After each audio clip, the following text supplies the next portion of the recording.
Today's review is on the second episode of the 22nd season of Family Guy. Supermarket Pete. Peter has a meeting at the Pawtucket Brewery as his boss tells Peter and others that the brewery is transitioning to an open floor plan where everyone gets 2 unpaid months off while construction is underway. Peter and the others will be away from work for 2 months? That's awesome! Peter gets a 2-month vacay. At the Drunken Clam, Peter tells Cleveland, Quagmire, and Joe about the news. Then when Joe tells them about what's going on at his job, the guys look bored as hell. Quagmire is looking at him like, "Oh my guy, you are so boring. I don't know how we are friends with you to this day." And Cleveland's looking at him like, "Can somebody say something before I even get more boardified?" So then Quagmire says to Joe, "This story is already complicated and boring. Peter, take over." I hate how today's Family Guy, the characters just don't do each other right. Joe's own friends don't do him right and they just find him boring. Joe eventually leaves the table and talks to Brian as they end up working together where Brian will write a novel based on the murder stories Joe has a file on. In the next scene, Chris and Peter are watching TV. Then Lois tells Peter that the bank called about the family being overdrawn and the credit card company sent them a letter saying, "Bitch better have my money." That was so funny. I lost my crap when she said that. Somebody actually sent them a letter saying, "Bitch better have my money." I can imagine like a black person saying it, like a black guy. "Bitch, you better have my money. Give me my money. I'm not playing. I am not the one. Get me my money, bitch." According to Peter, Visa sent the letter as he thinks they can do whatever they want. Then Chris said, "Thanks for nothing, Sleepy Joe." I was like, who is Sleepy Joe? I went to Google and put in Sleepy Joe in Delaware, and it's about Joe Biden. Biden represented the Delaware in the United States Senate, and Trump called Biden Sleepy Joe. Peter is thinking that it has to do with him not being paid while he's off from work. Lois had no idea, so Peter explains. He mentions that everyone will lose their health insurance, but there will be a paintball machine in the break room. "Peter, we can't afford to go 2 months without your paycheck." I like the way Lois said that. So she suggests that he needs to look for another job in the meantime while he's not working at the Pawtucket Brewery. One day Lois goes to the grocery store. She looks at the list and sees that someone wrote corn dogs without the hot dog part. Lois doesn't think that is a thing, so she goes to find and ask someone just to make sure. "Lois, you know doggone well that corn dogs without the hot dog part does not make sense and it does not exist. Like, it's called a corn dog for a reason. The hot dog is part of the corn dog. It's not just the corn dog itself." I'm pretty sure that was Peter that wrote it. She sees an employer as he's bent over, and Lois obviously was feeling kinky and enjoys the view of his buttocks. "Oh, looks like someone's got pulled from the night shift because I've never seen this free sample." Oh man. Well, that buttocks belongs to her hubby, Peter. "Peter?" Lois said as she was shocked. She sounded like a bird the way she said Peter's name. "Peter? What?" Oh, that nasally voice of hers. I love how the one grocery store announcer said, "Ladies and gentlemen, we have a plot twist on aisle 4. Even though Lois is glad that Peter has another job, she doesn't love that it is at the Stop and Shop. Lois, you said Peter should look for a job. Did you really think your husband would not get a job at the Stop and Shop? You're going to have to deal with it." Back to Brian and Joe. When Joe asks Brian questions, that dull look on Brian's face says it all. He seems pretty annoyed. Brian in his mind is like, "Yeah, I can see why the guys find you boring. Stop asking questions." Back at the Griffins, Lois sees that everything has been rearranged in the kitchen. Peter's nowhere to be found, but his voice is heard as he sounds like a grocery store announcer. Lois wants her vitamins, so Peter tells her where to look. And it does not go well. It was when Lois said, "I'm not." She sighs. She needs a breather. Then she asks him if it is warmer or colder. She found her vitamins, but Chris, as a security guard, stops her because she doesn't have a receipt. And Chris calls his grandfather And then Carter picks his daughter up as if she is a little girl, but she is a 43-year-old grown-ass woman. Carter treated her like a child. One night, Joe and Brian talk to the parents of their daughter who was murdered. Joe tells Brian that holding a hat over your chest means you care when talking to the family of murder victims. But Brian has a Burger King crown from lunch, but Joe tells him that a hat's a hat. Joe knocks on the door and the murder victim's parents answers the door. And it was funny how the mom says, "Hello, officer," and then when she saw Brian, she called him "Your Highness." All because he's wearing the Burger King crown. Oh my God. So then they just ask her questions about their daughter, and then Brian, for some idiotic reason, says, "The dead one, remember her?" I'm like, Brian, why would you say like that? Why would you say as if the parents would forget their daughter? The parents are not pleased. Joe asks the dad if he knew that John Benet Ramsey's dad dated Natalie Holloway's mom. Brian asked him, what does that have to do with their case? And Brian does have a good point. Joe, what does that have to do with the case? Joe just thinks it's weird. It was the last straw when Joe asked if there's a grainy video footage of her singing an emotional song in a talent show like Green Day's Time of Your Life. The father tells them, "You're both unwell." Translation, "Get the hell away from us."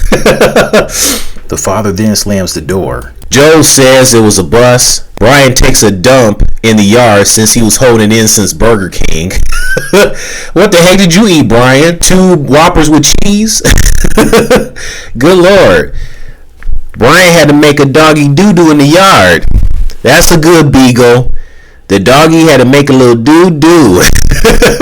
So Joe suggests he should cover it up since the parents have suffered a terrible loss. As Brian covers it up, Brian finds a box with a storage key inside. Joe is aware of it since he and Bonnie have been doing role playing while guys come over. Brian thinks she just wants him out of the house for a while. Joe says, "Nah, no." Joe, your wife doesn't love you anymore. That's how it is nowadays. I'm worried about your marriage and your relationship nowadays. It's not good, dude. So back at the Stop and Shop, Lois has had enough of Peter being there and she yells at him, tells him to get out, and called him an imbecile. One man by the name of James asked Lois if there was a problem. Lois said yes, and she feels Peter has no business at the store. James says he does because he is part of this Stop and Shop family, aka he works here. But Lois is no longer welcomed as she has been banned from the store, and rightfully so. I mean, she had it coming. I mean, the look on Lois's face says it all. I mean, she looks like she's about to have a mental breakdown. Like she's a struggling drug addict. Like she don't know what she'll do. She can't live without the Stop and Shop. Lois, you had it coming. It was so idiotic for Lois to tell Peter that he needs to get out. Lois, the man works there. Remember, you told him that he needed to get another job because you couldn't afford 2 months to go without his paycheck. He can't leave. He has the job. So the only way that Peter will stop working there is if he gets fired or if he quits. So you telling him to get out of here because you're not pleased with him being at the store that you love going there, it didn't make any sense. But no, you just said all that because it was the last straw. You couldn't take it. You couldn't handle it. You couldn't deal with it. Too bad, Lois. Then there was a cutaway gag of the in memoriam section of the grocery store. They showed the first 2 people, the audience clapped, but when they showed Betty White, they gave her a standing ovation. I mean, they clapped very hard. I mean, hey, it's Betty White. Hell yeah. Hell yeah, it's Betty White. Let's go. We all love Betty White. We love you, Betty White. Rest in peace. We miss you. Well deserved. So then they showed Lois and, they went back to usual, clapping. Lois did not like being shown after Betty White and asked if Brenda Vaccaro, the voice of Bunny Bravo or Johnny Bravo, has died. Lois, what you trying to do? Kill out Brenda Vaccaro? What's your problem? Anyways, the cartoon fictional version of herself is still alive and well and has a hard time breathing like she's gasping for air. Bonnie suggests that Lois should work at the Drunken Clam to get back at Peter. Oh, and some people said that Bonnie's voice sounds different. Her voice does sound different. It doesn't have, as Quagmire said, that boo-boo voice. It doesn't sound all boo-boo like, but Jennifer Tilly still does provide the voice of Bonnie, so that still is Jennifer Tilly, although Bonnie's voice does sound a bit different. So anyways, Lois works at the Drunken Clam to get back at Peter, but it backfires since Peter loves it. He loves slapping her ass and grabbing her to the table. Meanwhile, Brian and Joe run to crime podcasters who want to solve the mystery themselves and to discuss it on their shows. Then the fight breaks out. Thank God there was no gore, because I'm sick of Family Guy having gore in some of their episodes. But yeah, it's just a fight. I didn't understand why that one guy at the end died. The one that got hit by a TV. He just died. I'm like, why did he end up dying? He just got hit by a TV. It's not like he got shot. Anyways, Brian and Joe decided not to write the novel, although Brian appreciated Joe for liking his writing. Back at the Griffins, Lois feels that Peter won't understand, and Peter says, okay. But thank God security Chris tells him that he should go back in there. Peter tells that Chris made him come back. Sound like a sad child. Well, he is a man-child nowadays. Yes, Peter, what the hell are you doing? You and Lois are a married couple, okay? You need to work it out. You guys are supposed to communicate. Go in there and talk to your wife. So Lois explains the reasoning, and Peter vows to get her back into the store. When he goes back to work, he asks James if Lois could come back, but James cannot forgive her for yelling at a mentally challenged person. So James thought that Peter was mentally challenged. And Peter tells him he's not. And come to find out, that's literally the whole reason why they hired Peter, because he was mentally challenged. But then Peter asked him, oh, okay, well, can a mentally challenged do this? Peter does some so-called psychic powers with his fingers, having his, hand to his ear, and then the door opens, and then a random woman walks into the store. But then James noticed that his name tag says Big Petey, and then he wonders why he and the others gather around and applaud Peter while he was riding on the coin-operated horse in the front. Peter guessed it had to do with him that he was good with horses. All James could do was laugh, and he just couldn't believe the whole thing. He just could not believe it. It's funny how James hired Peter because he thought he was mentally challenged. So if he wasn't mentally challenged, you wouldn't hire him in the first place. So James says that he will bring back Lois, but as for Peter, he gotta go. So he gets fired, and James asks him to hand over his badge and gun. And Peter was not disappointed. He was happy because he helped out Lois, and he was on his merry way as he headed to the Mickey copter. 2 months later, Peter returns to work, but the open floor plan does not go according to plan. It does not happen at all. So yeah, this has been my review on the Family Guy episode 22 of season 22, Supermarket Pete. Tell me your thoughts on the episode.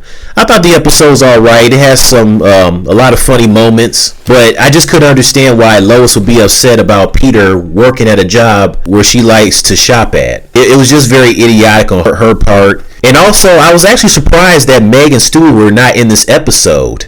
Especially Stewie. I was looking forward to seeing the little guy make us laugh as he always does. It was just so weird to not have an episode with both Meg and Stewie not in it. What happened? They on vacation? Did they get kidnapped? What? I don't know. I just thought that was so weird, especially, Stewie. But that's it. Like I said, tell me your thoughts later.